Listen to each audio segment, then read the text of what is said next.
जय सिया राम भक्तों, आप सभी का हमारे YouTube चैनल में मैं योगी योगेंद्र शर्मा आप सभी का स्वागत करता हूं। और आप सभी भक्तों को आज रामचरितमानस के बालकांड का जो है जो 6वां भाग है वो हम यहाँ पे आपके सामने लेके आए हैं। और उसमें सत्संग का ही वर्णन दिया गया है कि संतों के संग से ही आपको विवेक प्राप्त होता है और उसी से आप अपने आप को आगे बढ़ा पाते हैं, चाहे वो आध्यात्मिक क्षेत्र हो सकता है या वो भौतिक क्षेत्र हो सकता है। तो आप लोगों के आशीर्वाद से और गुरु महाराज के आशीर्वाद से आज हम इसको शुरू करते हैं। बिनु सत्संग विवेक न होई, राम कृपा बिनु सुलभ न सोई। सत्संगत मुद मंगल मूला, सोई फल सीधी सब साधन फूला। बताया गया है सत्संग के बिना आपको विवेक तो प्राप्त हो ही नहीं सकता, चाहे वो आध्यात्मिक क्षेत्र हो या भौतिक क्षेत्र हो। और श्री राम जी की कृपा के बिना वह सत्संग सहज में कभी मिलता ही नहीं है। जब तक भगवान श्री राम जी की कृपा आप पर नहीं होगी तब तक आपको सत्संग नहीं मिलेगा, और अगर सत्संग नहीं मिलेगा तो आपको कभी विवेक प्राप्त होगा ही नहीं। और सत्संगति आनंद और कल्याण की जड़ है। सत्संगति में ही आपको आनंद और आपका कल्याण होना निश्चित है। सत्संग की सिद्धि प्राप्ति ही फल है। अगर आपको सत्संग प्राप्त अपने जीवन में हो जाता है, संतों का संग प्राप्त हो जाता है, साधु संतों के साथ आपको संग प्राप्त हो जाता है, तो वही आपको सिद्धि है, वही आपको फल मिल गया आपके कर्मों का, किए हुए कर्मों का। और सब साधन तो फूल हैं। सट सुध रही सत संगति पाई, पारस परस कुधात सुहाई। विधि बस सुजन कुसंगत परही, फनि मनि सम निज गुण अनुसरही। दुष्ट भी सत्संगति पाकर सुधर जाते हैं। अगर दुष्ट व्यक्ति भी है और उसको सत्संगति मिल जाती है तो वो भी सुधर जाते हैं, वो भी धर्म के रास्ते को अपना लेते हैं। जैसे पारस पत्थर जो होता है, उस पारस पत्थर के स्पर्श से लोहा भी सुहावना हो जाता है, लोहा भी स्वर्ण का बन जाता है और सुंदर सोना बन जाता है। किंतु देव योग से यदि कभी सज्जन पुरुष जो होते हैं, अगर वो कुसंगति में पड़ जाते हैं तो वे वहां भी सांप की मणि के समान अपने गुणों का ही अनुसरण करते हैं। वो जो सुसंगति वाले व्यक्ति है, जो सज्जन पुरुष है, वो गलत लोगों के साथ रहकर भी अपनी संगति को नहीं छोड़ते हैं। वो अपनी सज्जनता को वहां भी लोगों को दिखाते हैं और उनको भी वो अपने जैसा बना लेते हैं।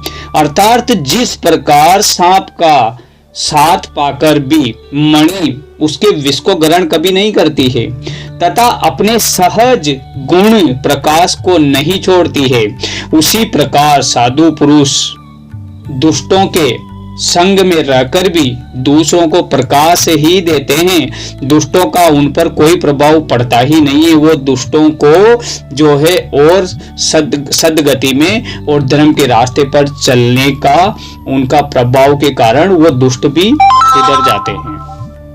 विधि हरि हर कबी को विद बानी, कहत साधु मही मास कुचानी। सो मोसन कहीं जात न कैसे, साक बनिक मणि गुण गण जैसे। ब्रह्मा, विष्णु, शिव, कवि और पंडितों की वाणी भी संत महिमा का वर्णन करने में सकुचाती है। ब्रह्मा विष्णु महेश और कवि और पंडित भी संतों की महिमा का वर्णन नहीं कर पाते हैं। उनके पास भी उनकी महिमा का वर्णन करने के शब्द नहीं होते हैं।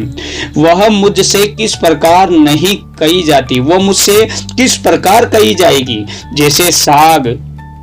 जैसे जो सब्जी होती है, साग होती है, वो तरकारी बेचने वाले से मणियों के गुण समूह नहीं कहे जा सकते हैं। जो सब्जी बेचने वाला व्यक्ति है, अगर उसके पास आप कोई मणि लेकर चले जाओगे तो उसका मूल्यांकन वो कभी नहीं कर पाएगा और उसकी क्वालिटी को वो नहीं समझ पाएगा। उसमें कितना अच्छाई है उसको वो नहीं जान पाएगा। तो ये अपने अपने स्वभाव का फर्क है। बंदहु शांत समान चित, हित अनहित नहीं कोई। अरे अंजलिगत शुभ सुमन जिमी, सम सुगंध कर दोई। मैं संतों को प्रणाम करता हूँ जिनके चित्त में हमेशा समानता रहती है, समता रहती है, जिनका न कोई मित्र है और न ही कोई शत्रु है। और जैसे अंजलि में रखे हुए सुंदर फूल, जिस हाथ ने फूलों को तोड़ा है, जिस हाथ ने फूलों को तोड़ा है और जिस हाथों में उनको तोड़ने के बाद रखा गया है, दोनों ही हाथों में समान रूप से वो सुगंध ही फैलाते हैं, वैसे ही संत शत्रु और मित्र दोनों का ही समान रूप से कल्याण करते हैं। दोनों ही पक्षों का वो कल्याण ही करने वाले होते हैं। ये संतों की महिमा है साहब। संत सरल चित जगत हित, जानी सुबाऊ सनेहु। बाल विनय सुनि करी कृपा, राम चरण रति देहु। संत सरल हृदय वाले होते हैं और जगत के हित को करने वाले होते हैं। उनके ऐसे स्वभाव और स्नेह को जानकर मैं विनय करता हूँ। मेरी इस बाल विनय को सुनकर कृपा करके श्री राम जी के चरणों में मुझे प्रीति दे दें। सभी संत मिलकर जो है भगवान से जो है निवेदन करें कि मुझ जैसे अंकीचन, मुझ जैसे जो है पापी इंसान को भी भगवान श्री रामचंद्र जी के चरणों में जो है स्थान मिल जाए। इतनी मेरी जो है सभी संतों से कृपा करने का मेरा अनुरोध है।